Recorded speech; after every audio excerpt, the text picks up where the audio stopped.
ሰላሙ አለይኩም ወራህመቱላሂ ወበረካቱ። ዛሬ እስኪ ይሄ ቤት ስንት ብር ወጪ እንዳስወጣ ልነግራችሁ ነው የመጣሁት። እንግዲህ የምታዩት ይሄን ጭቃውም እዚህ ተቦክቶ እንግዲህ ቤቱም ይሄን ይመስላል። አሁን ተመርጎ ምናምን ገና አዲስ ነው የተመረገው። እንደምታዩት ውስጡን ላሳያችሁ። ይሄን እንደምታዩት ይመስላል።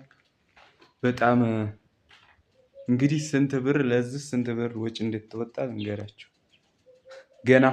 ገና አልተረሰነም። በነገራችን ላይ ገና መረጋ ብቻ ነው ማለት ነው። ይሄ እንደምታዩት ገና ልሳነ ይቀረዋል እና ገና አልተረሰነም። ስንት ብር ወጪ እንዳስወጣ ልንገራችሁ። ክላሱ ደግሞ 3 ክላስ ነው።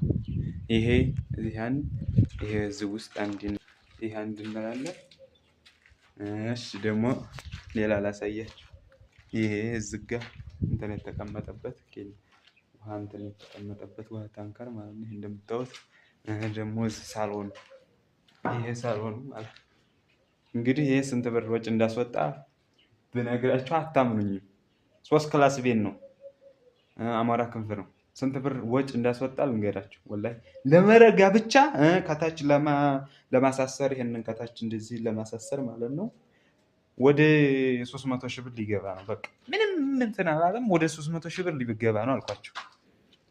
እንግዲህ ይሄ ገና ልሰና ይቀረዋል። እንደምታዩት ያ ነው የምታዩት። ገና ልሰና ይቀራል፣ ግን ወደ 300 ሺህ ብር ወጪ አስወጥቷል። በቃ ገና ሳይለሰን ማለት ነው። እንግዲህ ምን ትሉኛላችሁ? ይሄን 300 ሺህ ብር ቤቱ እንደምታዩት ይሄን ይመስላል። ሰፈሩን ደግሞ ይሄ ነው ሰፈሩ እና ወደ 300 ሺህ ብር የሚጠጋ ወጪ አስወጥቷል። ይሄን ይመስላል። እንግዲህ ምን ትሉኛላችሁ? ይሄ ቤት 300 ሺህ ብር አስወጣ። ገና ምንም ገና ግርፍ አለ፣ ብዙ ነገር አለ። ገና ይሄን እንትን ሳይልለት ወደ 300 ሺህ ብር ወጪ እስከ ማሰሪያው ምናምን ሁሉ ወደ 300 ሺህ ብር ተጠጋ። እኔ በጣም እየገረመኝ ነው በጣም። እና አስተያየታችሁን ሀሳባችሁ ምን ትላላችሁ? በኮሜንት አሳውቁ።